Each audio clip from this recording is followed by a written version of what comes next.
வணக்கம். சுரைக்காய் பொரியல் எப்படி செய்யுதுன்னு பார்க்கலாம். 2 பெரிய சுரைக்காய் எடுத்திருக்கேன். பிஞ்சு சுரைக்காய் இருந்தால் ரொம்ப நல்லாயிருக்கும். சுரைக்காயோட தோல் சீவிட்டு உள்ளே அந்த விதை பகுதியை கட் பண்ணி எடுத்துருங்க. இது கொஞ்சம் முத்தின சுரைக்காவாக இருக்கிறதுனால கொஞ்சம் நிறைய இருக்குது. நான் ஃபுல்லாக கட் பண்ணி எடுத்துடுறேன். பிஞ்சு சுரைக்காவாக இருந்ததுன்னா நிறைய விதை இருக்காது, நம்ம அப்படியே கூட கட் பண்ணி போட்டுக்கலாம், நல்லாயிருக்கும். இது பாருங்கள், மொத்தமாக எடுத்துட்டேன். நான் நல்லா கொஞ்சம் பொடியாக நறுக்கிக்கலாம். வறுத்து அரைக்கிறதுக்கு பூண்டு, காஞ்ச மிளகா, வேர்க்கடலை, தாளிக்கிறதுக்கு வெங்காயம், தக்காளி, கருவேப்பிலை. ஒரு கடாயில் 10 பல்லு பூண்டு, அப்புறம் 2 காஞ்ச மிளகா போட்டு நல்லா வறுத்து எடுத்துக்கலாம். வெறும் ட்ரை ரோஸ்ட் தான் பண்ணணும். இப்போ இது ரெடியானதுக்கப்புறமா இதே கடாயில் நம்ம வேர்க்கடலையும் லைட்டாக வறுத்துக்கலாம். நான் பச்சை வேர்க்கடலை போடுறதுனால நல்லா வறுக்கிறேன். நீங்கள் வறுத்த வேர்க்கடலை வாங்கினீங்கன்னா லைட்டாக கொஞ்சம் சூட் பண்ணிக்கோங்க. அப்போ தான் நம்ம பொடிக்கும் போது எல்லாம் ஈவனாக பொடியாகும்.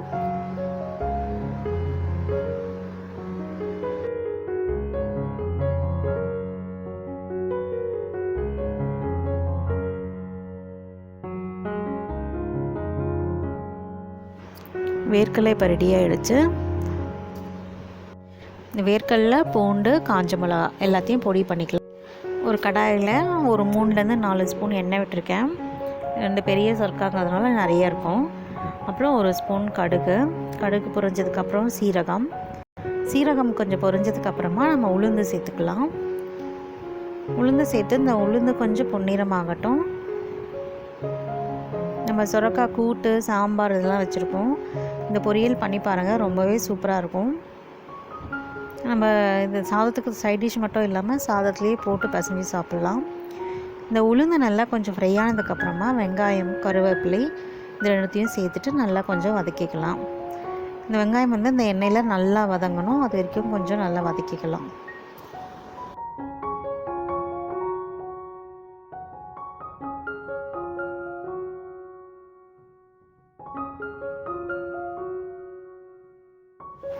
வெங்காயம் இந்த அளவுக்கு வதங்கினதுக்கப்புறமா நம்ம தக்காளி சேர்த்துக்கலாம்.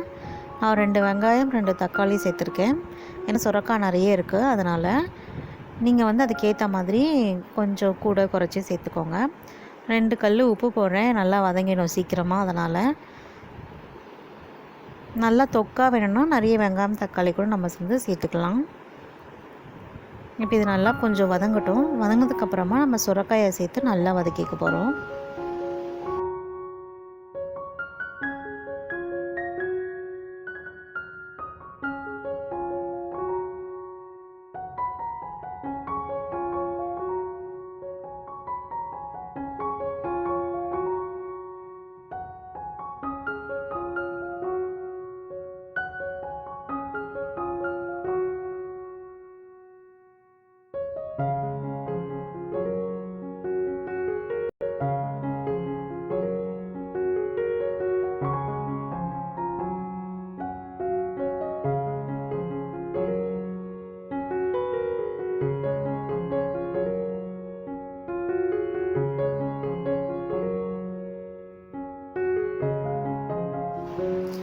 தக்காளிலாம் நல்லா மசிச்சு விட்டு நம்ம வதக்கிக்கலாம். இப்போ சுரைக்காவை சேர்த்துடலாம்.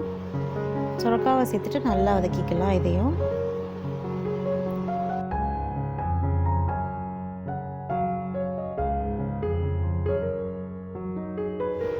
இப்போ சுரைக்காய் நல்லா வதங்கிட்டுருக்கு. இப்போ ஒரு 1/2 ஸ்பூன் மஞ்சள் தூள் சேர்த்துக்கலாம்.